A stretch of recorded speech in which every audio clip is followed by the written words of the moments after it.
I'm not one to give into peer pressure. In fact, when it comes to consumerism, I'm usually strict and stubborn, aka annoyingly cheap and indecisive, but sometimes it's good to give in, because it's the push I really need to finally do something I've been wanting to do, and in this case, something I've been meaning to buy. After years of taunting, teasing, and longing, I finally got myself a new 3DS XL. I never thought I would have such a tumultuous journey with this one handheld, but here we are, and I want to tell you how it all happened. Let's travel back to 2013. Not a very exciting time for Nintendo, but a very exciting time for 13-year-old me, because I finally got my hands on the original 3DS. I wholeheartedly fell in love with this device, with all of its cool features / bloatware. I brought it everywhere with me, on road trips, at school, sometimes the bathroom if I was feeling risky. Honestly,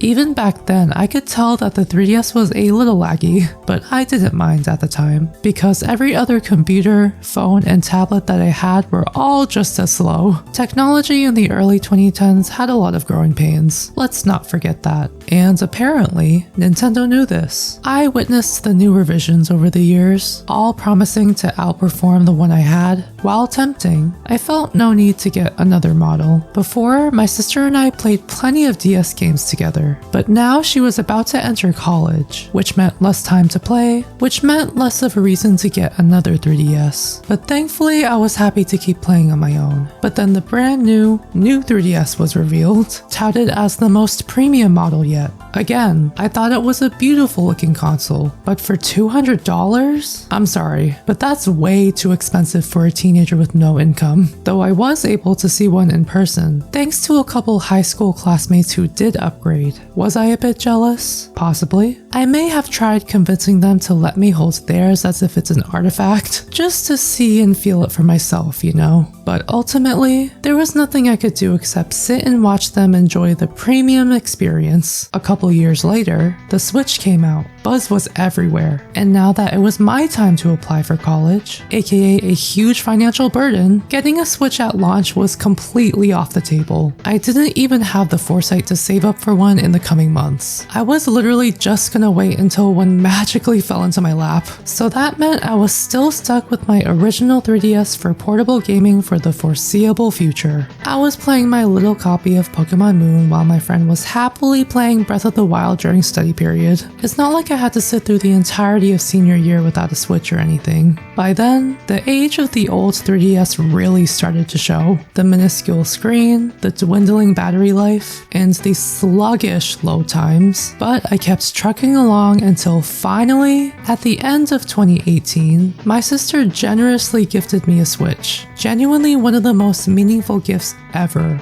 And just like everyone else, I immediately shelved my 3DS in favor of my shiny new console. I still never got the new 3DS model, but at that point, I was fine with it. There was no need to go back. So fast forward to February 2020, 1 month before a silly little virus took over the world. I know this is gonna sound random, but I swear it's relevant. Around this time, I was sitting in my compositing and motion graphics class, a fancy term for video effects. I may have been sneakily browsing eBay because a 3-hour class was not doing it for me. Out of curiosity and boredom, I wanted to see how much a used new 3DS would be, since the system was definitely out of fashion at this time. I vividly remember an auction for a black new 3DS XL for a little over $100, ending very soon, like during that class period. I did not have the money to confidently bid, but I tried anyway. Obviously, I did not win, but oh well. I was supposed to be paying attention to After Effects anyway. I could just wait until later this year when I had more money to spend. And then, COVID disrupted everything, including the retro game market. Practically everything shot up in price because of nostalgic demand. Yes, even the new 3DS, despite it literally fading into obscurity the month prior. Part of me wishes that I bit the bullet and won that auction because that would be considered a steal nowadays. I was legitimately priced out of upgrading, despite the carrot dangling right in front of me, so I kept trekking along with my base model once more. At the end of an awful pandemic-filled year, I almost got a new 3DS XL, but then at the last minute, opted for the cooler custom GBA with an IPS screen. I actually don't regret getting the GBA at all, since it's such a beautiful device, but that was yet another missed opportunity for a better 3DS. I kept denying myself the upgrade so many times that I didn't even bother trying at this point.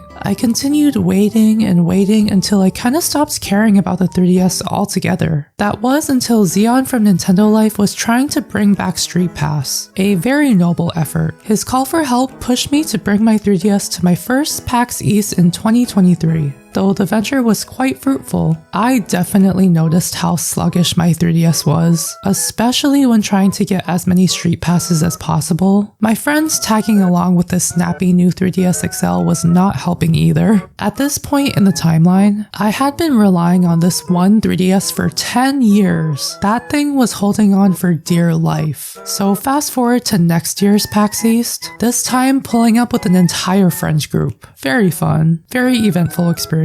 As expected. In an effort to keep the Street Pass stream alive, I encouraged all my friends to bring their 3DSs with them to the convention, and they definitely did, but one core memory that stuck with me was that literally everyone in my friend group had 3DS XLs, most of them being the new model. A friend even jokingly said, "Everyone pull out your XLs except Nate," as I sheepishly brought out my dinky little base model, and as a fitting nail in the coffin, my friend watched as my system took 2 whole minutes to simply boot up and get to the menu. I've never seen it take that long to boot up, and that was the moment I knew it was time for an upgrade. I needed a better 3DS. Conveniently, I was still in the middle of PAX East while I was having my revelation, with plenty of retro game booths around me. It would have been a quick fix for me to waltz in, get myself a new system on the spot, and move on. But as desperate as I felt, those prices were too outrageous for me to cave. I saw a red new 3DS selling for $250. Yeah, no thank you. That's literally more than a Switch Lite. Listening to my rational side for once,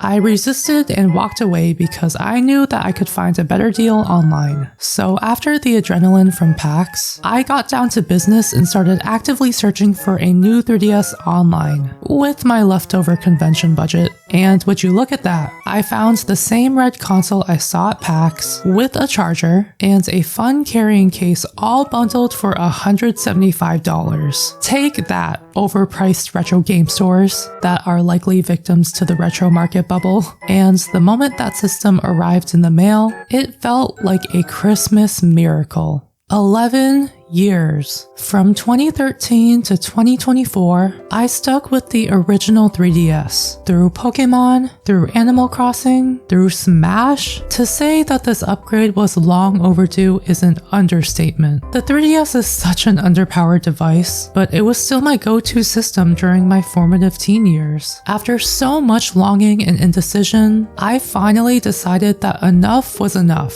I deserved an upgrade. Of course, I don't regret the countless hours I put into the original model. I love that thing to death. But honestly, seeing some of my favorite games in a display larger than 3.5 inches would be nice. It feels like I'm finally part of the cool kids club. I'd see so many people online with the new model, and I used to always wonder, like, how did you guys even afford another 3DS? A bougie one at that. But then again, I'm such an indecisive consumer, so who's really surprised? When they said it was an upgrade, they meant it. Can I just say how dramatically larger the screen size is? Like, my god, I don't know how I survived with this tiny screen. It breathes new life into every 3DS game I owned. I'm pretty sure it single-handedly revitalized my interest in Ultra Sun, enough to attempt a living dex for the first time. This honestly feels like a brand new system to me, and the best part, I can trade Pokemon with myself and no one can stop me. This new system represents years of longing, wishing, and waiting. I wasn't lucky enough to grab one at launch, and it always felt like that one handheld that got away. So enticing, yet unattainable. Don't think I didn't forget the sudden spike in prices. Now it feels like that part of me is healed. Through consumerism and peer pressure, Yes, but also rewarding my inner child for being this patient. I don't know if it would have felt as satisfying if I just bought the console at Target, or even if I actually won that eBay auction back in 2020. I wonder how adults with disposable money feel whenever they just get the next new system as it comes out. I assume that some of that excitement might get lost when you can get anything you want on a whim. Doesn't feel as special, right? There is something to be said about having access to too many consoles. Currently, I'm still not at that stage in life where I can just buy the next Nintendo console willy-nilly, so I'm choosing to view this arduous journey as a win in my book. It's been a long time coming, but I'd say